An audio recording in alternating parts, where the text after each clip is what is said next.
बदर का मैदान गर्म है, सहाबा की तादाद है सिर्फ 313 और इसके मध्य मुकाबिल जो लश्कर है वो है 1000 से ज्यादा। आपको यह भी बता दूं कि उन 1000 लश्कर के पास, काफिरों के पास तीर भी हैं, तलवारें भी हैं, ढाल भी है, नेजा भी है, घोड़े भी हैं। वो सब नौजवान हैं, हट्टे खट्टे तंदुरुस्त हैं और सारी चीजें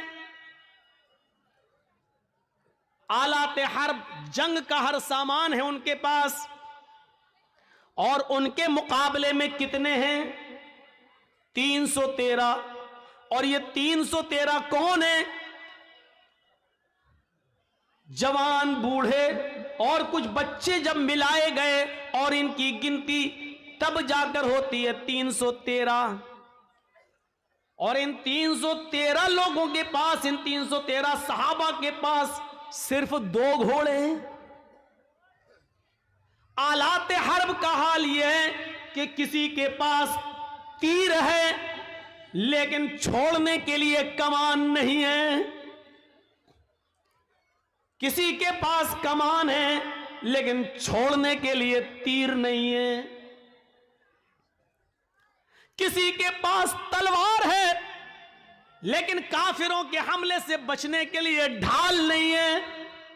वो तलवार चलाए लेकिन काफिर जब उस पर हमला करे तो अपना बचाव किससे करे? उसके पास ढाल नहीं है। अगर किसी के पास ढाल है तो चलाने के लिए तलवार नहीं है। फिर भी जंग है, लड़ रहे हैं। जरा आपने गौर किया है, यह कोई मुकाबला था कि एक तरफ 1000 से ज्यादा और एक तरफ 313। एक सहाबी के ऊपर 3 से ज्यादा लोग, और इसके पास एक चीज है तो दूसरी नहीं, और उनके पास सब कुछ है।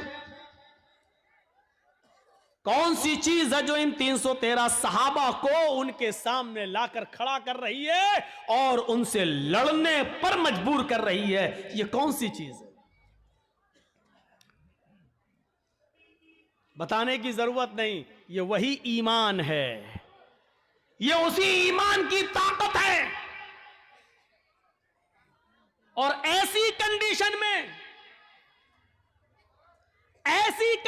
में अल्लाह के नबी सल्लल्लाहु अलैहि वसल्लम का सर सजदे में है जमीन पर। बद्र के मैदान में एक जानिब आपने अपनी पेशानी कच्ची जमीन पर रख दी है और सजदे में गिरे हुए हैं और ये दुआ कर रहे हैं सजदे में, अल्लाहुम्मा ला तुहलिक हाज़िहिल असाबा इन तहलिक हाज़िहिल असाबा लन तुअबद बअदल यौमि क़त्तु। आय अल्लाह, ये मुट्ठी भर जमात, ये मेरे चंद सहाबा, ये 10 साल मक्के की जिंदगी में मेरे दावत और तबलीग का नतीजा मदीना आने के बाद इन्होंने मजबूर किया है। ये मेरी 10 साल की, मैं 13 साल की, ये मेरी मक्के की मेहनत। आए मेरे परवरदिगार, मेरी 13 साल मक्के की मेहनत के बाद ये 313 लोग इस्लाम लाए हैं। यही मेरी जमा है, यही मेरी पूंजी है, यही मेरा सरमाया है, यही 13 साल की मेहनत का नतीजा है जो मैंने निचोड़ कर तेरे सामने पेश कर दिया। इलाहुल आलमीन, अगर ये 313 मुसलमान आज हलाक हो गए, मुझ पर ईमान लाने वाले मिट गए, ये 313 अगर आज खत्म हो गए, इन 313 को अगर आज बर्बाद कर दिया गया, इनको काफिरों ने अपने हमले में शिकस्त दे दी, अगर आज ये इस दुनिया से मिट गए, लन तुअबद बअदल यौम, आय अल्लाह, आज के बाद फिर कभी तेरी इबादत इस रूए जमीन पर नहीं होगी। आज के बाद फिर कोई अल्लाह अल्लाह कहने वाला ना होगा। आज के बाद फिर इस जमीन पर कभी सजदा न किया जाएगा। अल्लाह अल्लाहू अकबर की निदाज के बाद नहीं आएगी। आय अल्लाह, अगर तू चाहता है कि कयामत की सुबह तक तेरा नाम तेरा दीन बाकी रहे तो इन 313 मुसलमानों की हिफाजत फरमा। ये मेरी 13 साल की मेहनत का नतीजा है। आय अल्लाह, तू इनकी हिफाजत फरमा। ये नबी की उस वक्त की दुआ भी थी जो सजदे में आपने पढ़ी थी। सजदे में अकेले और तन्हा सजदे में हम भी दुआ करते हैं, कुछ नहीं होता। या रब्बी या रब्बी या रब्बी, अल्लाह मुझे ये दे, मुझे ये दे, मुझे ये दे। ऊपर से आवाज आती है, मेरे बंदे मैं तुझे क्या दूं? मांग तो तू ये रहा है, लेकिन दूं तो कैसे दूं? मतअमुहु हराम, जो खाना खाकर आया है वो हराम है। वह मशरबु हराम, जो पीकर आया है वो भी हराम का है। वह मलबसहु हराम, जो कपड़ा पहन के आया है वो भी हराम की कमाई का है। वह गुज़िया बिल हराम, तेरे जिस्म में जो खून दौड़ रहा है वो हराम कमाई खा खा कर उसी का बना हुआ खून तेरे जिस्म में दौड़ रहा है। फ़अन्ना युस्तजाबु लिज़ालिक, ओ मेरे बंदे मैं तेरी दुआ सुनूं तो कहां से सुनूं? तू पूरा का पूरा नापाक है। खाना तेरा नापाक, कपड़ा नापाक, पानी नापाक, बदन में जो खून दौड़ रहा है वो नजिस और नापाक। आए मेरे बंदे मैं तेरी दुआ सुनूं तो कहां से सुनूं? अल्लाह सुनता नहीं है, ऐसे सुन लेगा अल्लाह? 13 साल की मेहनत के बाद का अल्लाह ये 313 बर्बाद हो गए। तो कभी इस रुए जमीन पर तेरी इबादत नहीं होगी, अल्लाह अल्लाह कोई नहीं कहेगा। ईमान का जज्बा देखिए, क्या था ईमान। 1000 से लड़ रहे। इमाम अहमद इब्न हंबल के पास एक औरत आती है। गौर करके देखिए, इस औरत के सवाल के बाद हमारी हैसियत क्या रह जाती है, जरा तसव्वुर कीजिए। एक औरत आती है, कहती है कि इमाम साहब एक मसला पूछने आई हूं।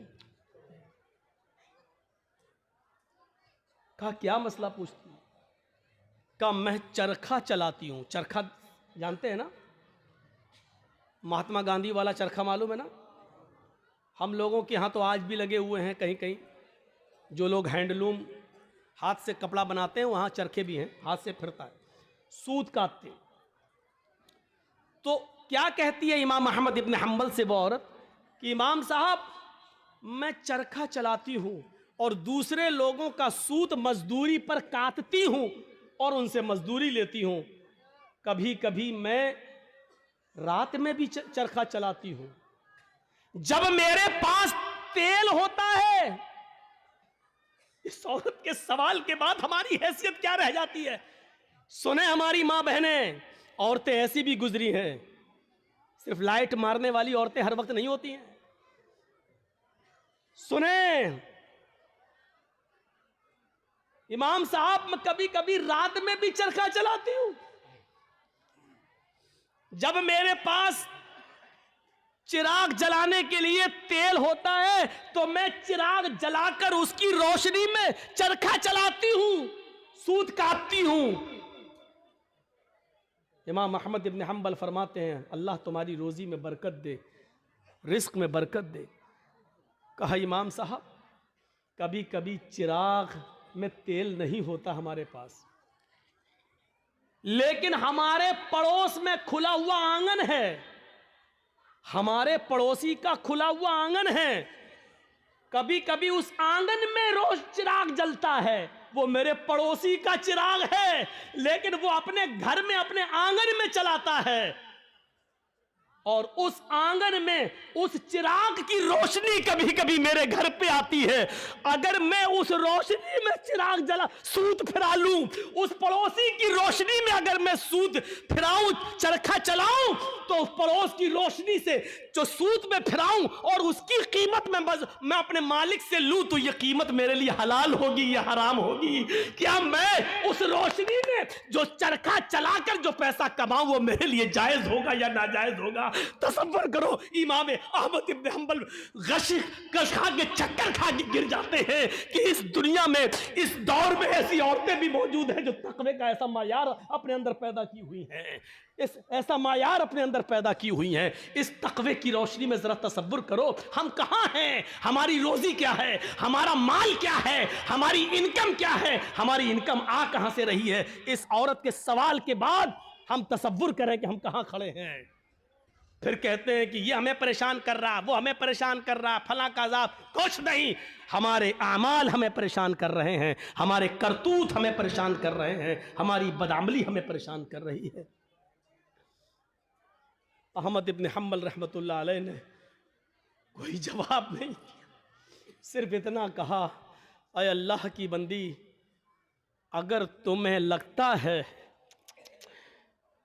तुम उससे मांगने तो नहीं गई हो, तुमने चोरी तो नहीं की है, अगर उसके आंगन में रोशनी जल रही है और वो तुम्हारे आंगन में आ रही है तो मेरे हिसाब से, इमाम अहमद इब्न हंबल ने कहा, उस रोशनी में, चिराग की उस रोशनी में अगर तुम सूत काट लेती हो तो मेरे हिसाब से कोई गलत तो नहीं है, लेकिन फिर भी अगर तुम परहेज करो और बचो तो ये तुम्हारे लिए ज़्यादा बेहतर है। ये अहमद इब्न हंबल का जवाब था, जबकि चोरी नहीं थी, वो जला रहा है, दरवाज़ा नहीं है, आंगन से आंगन मिला हुआ है और उसके आंगन से उस चिराग की रोशनी यहाँ आ रही है, तो इसमें भाई आप ये लाइट जल रही है, अब इधर रोशनी जा रही है, तो उस आदमी का क्या कसूर है। तुम अगर चाहते हो कि मेरी रोशनी मेरे घर तक रहे तो तुम्हें अपने घर का इंतजाम करना है, लेकिन अगर आपके घर की रोशनी और आपके बल्ब की रोशनी मेरे घर आ रही है और आप ये कहें कि अपना मेरी रोशनी तेरे घर क्यों आ रही है, हट अपना घर तोड़, तो आप गलत है ना। जरा तसव्वुर करो, अहमद इब्न हंबल ने जब वो औरत जाने लगी, वो बूढ़ी औरत, तो अहमद इब्न हंबल रहमहुल्लाह ने लोगों से पूछा कि ये जिस बाप की बेटी है, इसका बाप कोई मामूली शख्स नहीं होगा, ज़रूर किसी अच्छे और नेक बाप की तरबियत होगी जिसने ऐसी नेक बेटी पैदा की है। ज़रा तसव्वुर करिए, नबी अकरम की दुआ इसलिए कबूल हुई क्योंकि आप सरापा रिज़्क़ हलाल इस्तेमाल करते थे। सहाबा की इसलिए मदद हुई उस जंगे बदर में क्योंकि किसी सहाबी ने माले हराम को अपना लुक़मा नहीं बनाया। मेरे भाइयों, 1000 का लश्कर फिर मगलूब होता है और 313 सहाबा को फतह होती है। ये 313 सहाबा जो लड़े, ये कौन सी चीज थी? ये वही ताकत थी, वही स्पिरिट थी। कौन सी? ईमान। अगर ईमान ना होता तो लड़ते? कुछ ना कुछ देर के लिए भी मानना पड़ेगा कि इस लड़की ने जो जज्बात में आके नारा लगाया था कर्नाटक में, इसके अंदर भी कुछ ईमानी हरारत थी, तभी तो ये अल्लाह अकबर का लफ्ज निकला है। इसका इनकार नहीं किया जा सकता। और बाद में पता चला कि उस बच्ची का बाप आलिम है, वो एक मौलाना की बच्ची है, तो जाहिर बात है कि तरबियत तो अच्छी रही होगी। वरना आजकल सियासी लीडरों की लड़कियां कहाँ नारा लगाएंगे अल्लाहू अकबर? वो तो वक्त के धारे में बहते हैं। वो तो हिंदू लोगों का वोट लेने के लिए मंदिर में टीका भी लगवा लेंगे। वो तो मूर्ति के सामने भी खड़े हो जाएंगे क्योंकि हमें इनका वोट चाहिए। तो तरबियत का भी फर्क होता है। हम अपनी औलाद को कौन सी तरबियत दे रहे हैं, कैसी तरबियत होनी चाहिए, इस पर हमें गौर करना चाहिए। जंगे खंदक के बारे में कभी सोचा आपने? जंगे खंदक में कितने मुसलमान थे? आपसे अगर सवाल करें तो शायद बहुत कम लोगों को मालूम हो। सिर्फ 3000 सहाबा, 3000, और इन 3000 सहाबा का मुकाबला कितने काफिरों से था, कितने यहूदियों से था? 10,000 का लश्कर। कोई तकाबुल है? कोई मुकाबला है? एक तरफ 3000, एक तरफ 10,000। वो हथियारों से लैस ये बेचारे फुल हथियार नहीं, इन 3000 सहाबा को जंगे खंदक पर काफिरों से लड़ने के लिए अपनी रजामंदी का इजहार जो इन्होंने किया, ये 3000 सहाबा के दिल में जो 10,000 का खौफ नहीं था, वो खौफ निकालने वाली ताकत क्या थी? अगर आपसे सवाल करें तो मेरी इतनी तकरीर के बाद जो 1 घंटे से ज्यादा बोलते हुए मुझे हो गया, आप इस नतीजे पर पहुंच गए होंगे कि 3000 सहाबा जो 10,000 के मुकाबले में खड़े हुए हैं और लड़ रहे हैं, ये सिर्फ ईमान की ताकत थी। वो 10,000 से नहीं डर रहे हैं, वो सिर्फ ईमान की ताकत है। उनके दिलों में अगर डर है तो सिर्फ एक अल्लाह का डर है, वो किसी का खौफ उनके दिलों में मौजूद नहीं है। और जीते, उनको फतह हुई, उनको कामयाबी मिली।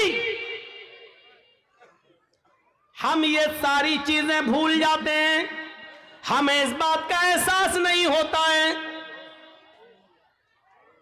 भैया जल्दी निकल जाओ, बताओ ये कहां जा रहा होगा? इसकी तो शादी भी नहीं हुई है, कहां भाग रहा है?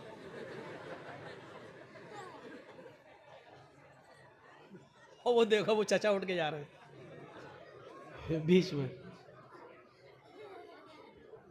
बीच में जब कोई उठता है तो मुझे पता नहीं क्यों इतना डर लगता है। एक बार हैदराबाद में प्रोग्राम कर रहा था ना, तो बीच में एक आदमी उठ गया, तो मुझे पता नहीं उठा, पेशाब पेशाब करता, सीधे आया, मेरा माइक पकड़ के और माइक वाइक फेंक दिया उठा के। और फिर उसके बाद अंडे चले, टमाटर चले, जूते चले, चप्पल चली। तो उस दिन से एक दहशत तो होती है ना, फिर बीच में उठ रहा कि फिर कोई खड़ा ना हो जाए। तो वो उस दिन से ये है बस भाई, जिसको उठना हुआ करे वो पीछे बैठा करे, जब चाहे तब निकल जाए। जो आदमी आगे बैठते हैं उनको मालूम है ना उनको कितनी बार पेशाब आता है, ज्यादा आता तो पीछे बैठो। और मेरी तकरीर हो रही है, पता नहीं पेशाब क्यों नहीं रोक पाते हैं आप लोग। लोग तो दिल की धड़कनें रोक लेते हैं। एक बार डॉक्टर के पास गया, डॉक्टर मेरा, हमने कहा डॉक्टर साहब जरा वो देख लीजिए मेरा पल्स। बोला नहीं नहीं नहीं, तुम्हारा तो हाई होगा। हमने कहा अरे देख लीजिए डॉक्टर साहब, उसके बाद दवा। लेकिन आप, मैं मान नहीं सकता, हमें वो थर्मामीटर लगाने की जरूरत ही नहीं है, आपका पल्स देखना ही नहीं है, आपका वो क्या बोलते हैं उसको, बीपी, वो आपका हाई होगा, वो कुछ बड़ा ही होगा, नीचे नहीं हो सकता है। मैंने कहा डॉक्टर साहब सुन पड़ रहे हैं, हाथ पैर जरा कपकपी सी हो रही है। कहता कि जब आपकी तकलीफ सुन के हम लोगों के लेवल हाई हो जाते हैं, हम लोगों का बीपी हाई हो जाता है, तो आपका कैसे लो हो सकता है? उसने चेक नहीं किया, अल्लाह की कसम चेक नहीं किया, ऐसी दवा दे दिया। बोला आपका नहीं करेंगे, हमें कसम है हम भी नहीं करेंगे आपका, और नहीं किया। पता नहीं, वो देखो बेचारे, देखो अब क्या करेंगे घर जाकर। अच्छा, जितना बोलते हैं उतना और लोग उठते हैं। थोड़ी देर बैठ जाओ भाई, थोड़ी देर बैठ जाओ। अब उनको क्या बोले हम, वो चचा जा रहे हैं बेचारे, अब तो चची के लायक भी नहीं है, फिर भी जा रहे हैं। क्या करेंगे जाके।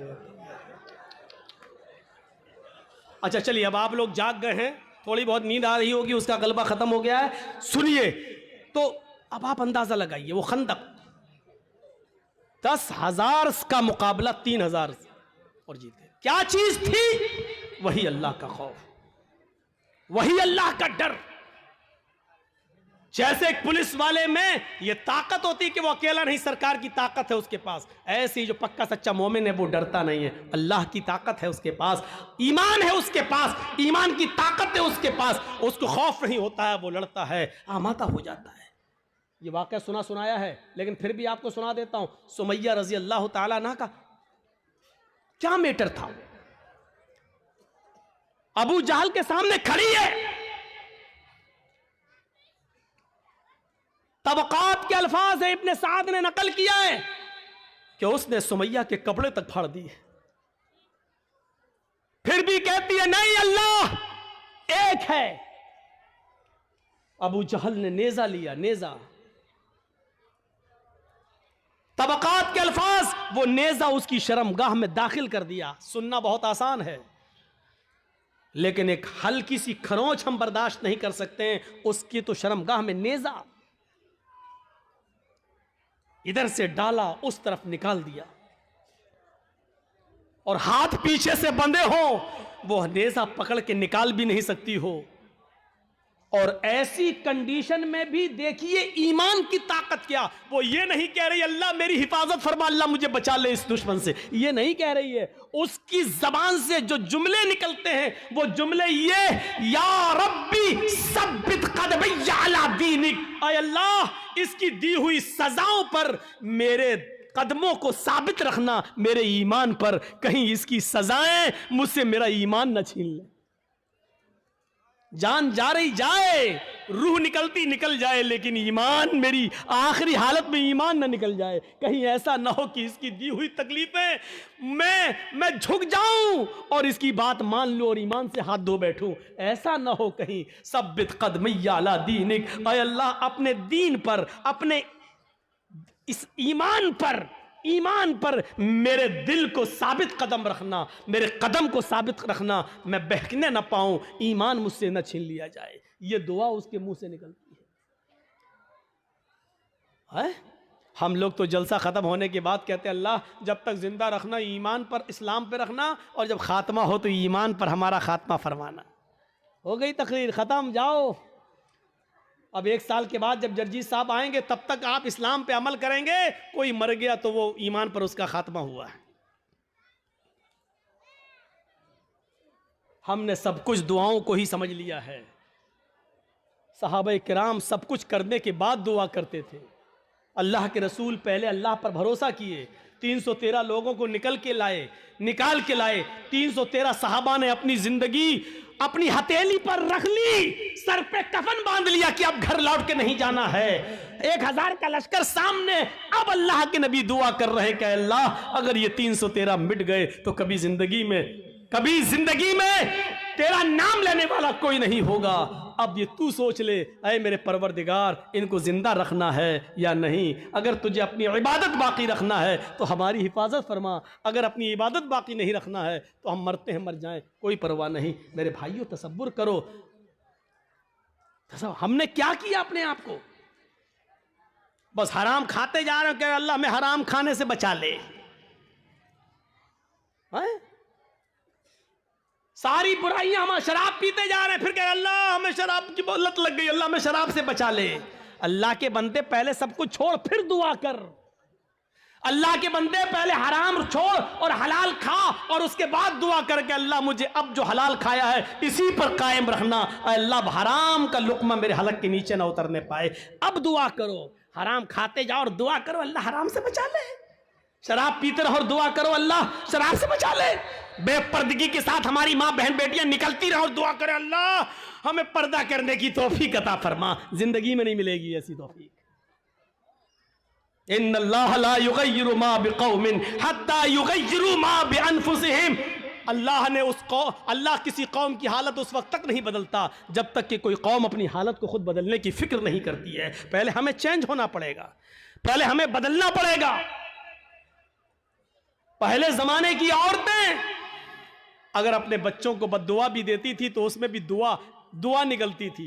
बच्चा शरारत कर रहा है, कभी ये कभी वो उठाया फेंक दिया, कभी माँ परेशान, हाय हाय हाय माँ परेशान, और माँ ने गुस्से में अपने अंदाज में बद्दुआ दी। लेकिन आप इसको बद्दुआ नहीं कह सकते हो। जब देखा कि बच्चा बहुत शरारत कर रहा है तो बद्दुआ देते हुए कहा अल्लाह तुझे काबे का इमाम बना दे। गुस्से में बद्दुआ भी दी तो उसमें भी दुआ छलक रही थी। यानी उस जमाने की औरतों को गुस्से में भी ऐसी बद्दुआएं नहीं मालूम थी कि जो बच्चों की जिंदगी तबाह कर दे। हमारी माओ की जबान से क्या निकलता, कुत्ते मर जाओ, परेशान करके रख दिया। अब कुत्ता कहती जा रही है, अब ये नहीं सोच रही कि कुत्ते की अम्मा कौन हुई, लेकिन कह रही कुत्ते मर जाओ, और पता नहीं क्या क्या वो कह देती है। एक बच्चा शरारत कर रहा है और जब तंग आ गई मां तो गुस्से में रोते हुए कहती चल अल्लाह करे तुझे काबे का इमाम बना दे। और पता नहीं कौन सी घड़ी में ये दुआ निकली और अर्श वाले ने इसको कबूल फरमाई और वो बच्चा फिर काबे का इमाम बनकर निकला। और ऐसा इमाम बना कि आज जिसको आज सुदैस के नाम से याद किया जाता है, कारी सुदैस, ये काबे के जो इमाम आज भी मौजूद हैं, ये उसी माँ की दुआ का नतीजा है जो उसने गुस्से में दी थी और अल्लाह ने उस बच्चे को काबे का इमाम बनाया जो आज भी काबे का इमाम है। जरूर उस माँ ने अपनी हलक के नीचे कभी हराम लुकमा नहीं उतारा होगा। अगर हराम लुकमा खाया होता तो ये दुआ कबूल ना होती। जरूर उस माँ की रगों में हलाल खून दौड़ रहा था और हलाल खून दौड़ने की दुआ का नतीजा था कि वो बच्चा काबे का इमाम बना। अगर आप चाहती हो कि हमारे बच्चे इब्न तैमिया बने, हमारे बच्चे सनाउल्लाह हमरसरी बने, हमारे बच्चे इब्न क़य्यिम बने, इब्नुल जौज़ी बने, हमारे बच्चे अहमद इब्न हंबल बने, हमारे बच्चे इमाम मालिक की तरह बने, तो आए मेरी माँ बहनों, तुम्हें अपनी रगों में हलाल खून दौड़ाना पड़ेगा, हलाल रोजी खाना पड़ेगी।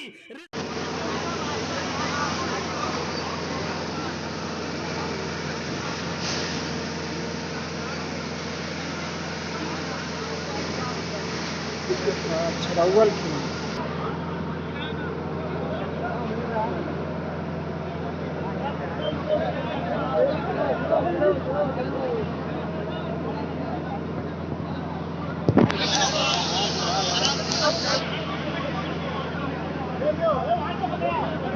घुमा दो बाहर, घुमा दो वो बाहर दे दो, बाहर मारियन।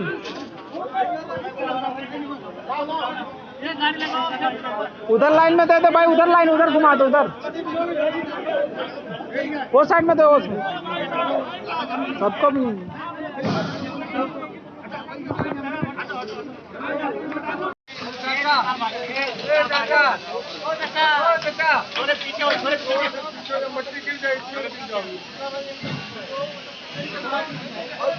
उसको हिलाओ हिलाओ हिलाओ, अभी गिरेगा, हिलाओ।